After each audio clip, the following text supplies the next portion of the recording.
அன்பர்களே, இதுவரை பார்த்த வினாக்கள் எல்லாமே ஏற்கனவே கேட்கப்பட்ட வினாக்கள் தான். இனிமே வருகிற வினாக்கள் 2010 குரூப் 2ல கேட்கப்பட்ட கேள்விகளை வைத்துக்கொண்டு இதை தொகுத்திருக்கிறோம். இப்ப இதை பாருங்க. பேரறிஞர் அண்ணா மறைந்தார், எவ்வகை வாக்கியம் என சுட்டுக.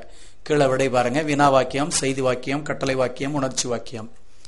இங்க பேரறிஞர் அண்ணா மறைந்தாருங்கிற உடனே நம்ம என்ன நினைப்போம்னா உணர்ச்சி வாக்கியம் நினைப்போம். உறுதியாக இல்லை. ஏன்னா ஐயகோ அண்ணா மறைந்தார் அப்படின்னு இருக்க மாதிரி இருக்கணும். இல்ல அண்ணா மறைந்தாரே ஏகாரம் போட்டு சொல்லலாம். இல்ல அந்தோ அண்ணா மறைந்து விட்டாரே என்று சொல்றது மாதிரி இருக்கலாம். இப்படி ஏதாவது உணர்ச்சி வசப்பட்டு உணர்ச்சியினுடைய வெளிப்பாடாக ஏதேனும் சொற்கள் இருக்க வேண்டும். அப்படி இல்லை என்றால் அது செய்தி வாக்கியம்தான். தகவலை முதலில் அறிவிக்கிறது. பேரறிஞர் அண்ணா மறைந்தார் என்கிற செய்தியை. அதனால இது செய்தி வாக்கியம். அடுத்தது பார்க்கலாம். அனைவரும் தாய்மொழியை போற்றுக. இந்த தாய்மொழி அப்படின்னு சொன்ன உடனே நம்ம மொழியை சொல்லியாச்சு அப்படின்னா உணர்ச்சின்னு நினைச்சிருவோம். கீழே பார்க்கலாம். கட்டளை வாக்கியம், உணர்ச்சி வாக்கியம், வினா வாக்கியம், செய்தி வாக்கியம். இந்த செய்தி வாக்கியம் வினா வாக்கியம் இரண்டும் இல்லை. கட்டளையா உணர்ச்சியா ஐயப்பாட்டை ஏற்படுத்தலாம். அனைவரும் தாய்மொழியை போற்றுக சொன்ன உடனேயே மொழின்னு வந்த உடனே எல்லோரும் என்ன நினைப்போம்னா இது உணர்ச்சி வயப்பட்டு பேசுவது என்ற முடிவுக்கு வந்துவிடக் கூடாது. அடுத்து கடைசி சொல்லை பாருங்கள். போற்றுக என்பதுல போற்றுங்கிற சொல்லுக்கு பக்கத்துல க என்று தனியாக ஒட்டி இருக்கிறது. இது எப்பயுமே தெரிஞ்சுக்கங்க, கட்டளைக்காகவும் வரும். வேர் சொல் போற்று என்றாலும் கட்டளை தான், போற்றுக என்றாலும் கட்டளை தான். அதனால அனைவரும் தாய்மொழியை போற்றுக என்பது தாய்மொழி அப்படின்னா உணர்ச்சின்னு சொல்லலாமேன்னு பல மாணவர்கள் கேட்கிறார்கள். அது பொருந்தாது. தாய்மொழி ஆனாலும் போற்றுக என்பது கட்டளை சொல். அதனால இது கட்டளை வாக்கியம், மறந்துவிடக்கூடாது. ஆசிரியர்களுக்கு என்றும் செல்வாக்கு உண்டு. எவ்வகை வாக்கியம் என சுற்றுக. உணர்பாட்டு வாக்கியம், செய்தி வாக்கியம், நேர்கூற்று வாக்கியம், அயர்கூற்று வாக்கியம். இப்ப நீங்க ஆசிரியர்களுக்கு என்றும் செல்வாக்கு உண்டு என்பது அனைவரும் அறிந்த செய்தி தான். அதனால இது செய்தி வாக்கியம் இருக்காது. அப்ப அந்த கூற்று வாக்கியங்கள்ல தான் எதுன்னு கண்டுபிடிக்கணும். இல்ல உடன்பாட்டு வாக்கியமா அயர்கூற்று வாக்கியமான்னு பார்க்கணும். அப்ப அயர்கூற்று வாக்கியம் உறுதியாக இல்லை. ஏன்னா நீங்க நினைப்பீங்க இரட்டை மேற்கொள்ள கொடுத்திருக்கிறதுனால இது அயர்கூற்று தானே அப்படின்னு ஒரு முடிவுக்கு வந்துடலாம். அப்படி இல்லை, இது ஒரு உடன்பாட்டு வாக்கியம். அதனால இது தெளிவான விடைதான். ஆசிரியர்களுக்கு என்றும் செல்வாக்கு உண்டு என்பது உடன்பாட்டு வாக்கியம். அடுத்தது பார்க்கலாம். பூம்புகார் சிற்பங்கள் மிக அழகாக உள்ளன. எவ்வகை வாக்கியம் என சுட்டுக. இப்ப மீண்டும் வருகிறேன். செய்தி வாக்கியம், வினா வாக்கியம், உணர்ச்சி வாக்கியம், கட்டளை வாக்கியம்.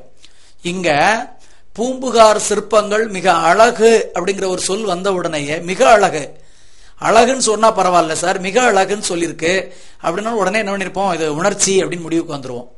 தவறு. என்ன நினைக்கிறீங்கன்னா அப்ப இது என்ன அர்த்தம்? அப்ப என்ன எதை குறிக்கும் சார்? வினா வாக்கியமா? இல்லை, கட்டளைக்கு இடமே இல்லை. அப்ப செய்தி வாக்கியம் தான் சரியான விடை. எப்பொழுதுமே நம்ம ஒரு விடை தேர்ந்தெடுக்கிற பொழுது தவறான விடைக்கு இது பொருந்துமா என்பது நம்ம பொருத்தி பார்க்க வேண்டும். அதனால இது உணர்ச்சிக்கு இடம் கொடுக்கும் இல்லை, இது உணர்ச்சி உறுதியாக இல்லை. ஏன்னா அழகு என்ற உடனே நம்ம இது உணர்ச்சின்னு நினைச்சு விடுவோம். என்னே அழகு என்று இருந்தால், பூம்புகார் சிற்பங்கள் என்னே அழகு என்று இருந்தால் கண்டிப்பாக இது உணர்ச்சி வாக்கியம். இந்த இடத்தில் அவ்வாறு இல்லாததால் இது செய்தி வாக்கியம் தான் சரி. பார்க்கலாம்.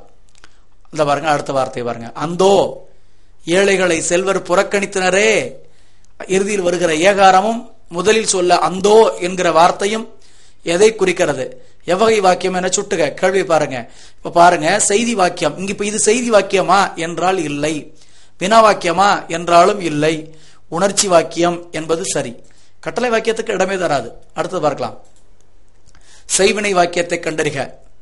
பாடம் ஆசிரியரால் கற்பிக்கப்பட்டது. உங்களுக்கு தெரியும், ஆள் உருவு வந்து கற்பிக்கப்பட்டது பட்டது என்று வந்திருந்தால் இது உங்களுக்கு பிறவினை என்பது தெரியும். கண்டிப்பா நம்ம கேட்டிருக்கிறது செய்வினை. பாரி எளியவருக்கு இறங்குவான், இதுவும் உறுதியாக இல்லை. என்ன செய்வினை என்று கேட்டிருக்கிறது. என்ன செய்வினை என்பது எழுவாய் பயனிலேயே செய்ய வேண்டும். பாரிதானே இறங்குவான் நீங்க நினைக்கலாம். ஆனால் யார்? மூன்றாவது நபர் உள்ளே வந்திருக்கிறார். எளியவருக்கு நான்காவது வேற்றுமை உருவுக்கு இடம் கொடுத்திருக்கிறது.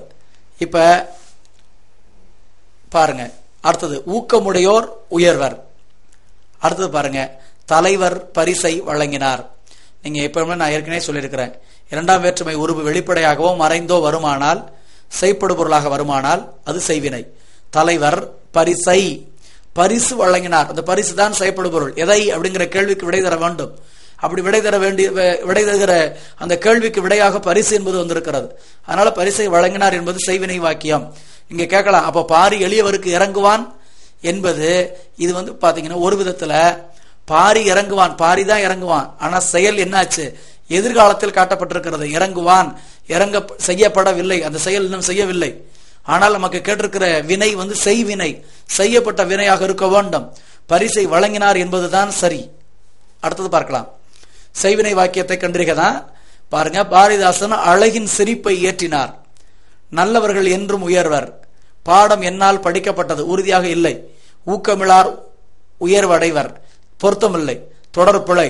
அடுத்தது பார்க்கலாம். மேலே பாருங்க, இரண்டாவது விடை பாருங்க. நல்லவர்கள் என்றும் உயர்வர். இது ஒரு தனி கொட்டேஷன், அவ்வளவுதான். கேட்டிருக்கிறது செய்வினை வாக்கியத்தை கண்டறிக. பாரதிதாசன் அழகின் சிரிப்பை ஏற்றினார். எதை ஏற்றினார் என்ற கேள்விக்கு விடை தருகிறது. அழகின் சிரிப்பை ஏற்றினார். இரண்டாவது, நான் ஏற்கனவே உங்களுக்கு எல்லாம் சொல்லியிருக்கிறேன் ஒரு ஷார்ட்கட் மெத்தட். சிரிப்பை ஐ என்கிற உருபு வெளிப்படையாக வந்திருக்கிறது. செய்வினை வாக்கியம் என்பது இதுதான். அடுத்தது பார்க்கலாம். தன்வினை சொற்றொடரை கண்டறிக. ஆசிரியர் கற்பித்தார், மாணவர் கற்றார், ஆசிரியர் கற்றுக் கொடுத்தார், ஆசிரியரால் கற்பிக்கப்பட்டது. இங்க பார்க்கலாம். தன்வினை சொற்றொடரை கண்டறிகன்னு கொடுத்திருக்கிறாங்க. ஆசிரியர் கற்பித்தார், கற்றார் தன்வினை, கற்பித்தார் பிறவினை. அப்ப மாணவர் கற்றார் என்று வந்திருக்கிறது. கற்றார் என்பதுதான் தன்வினை, தெளிவாக கொள்ள வேண்டும். அடுத்தது பார்க்கலாம். தன்வினை சொற்றொடரை கண்டறிக. மாதவி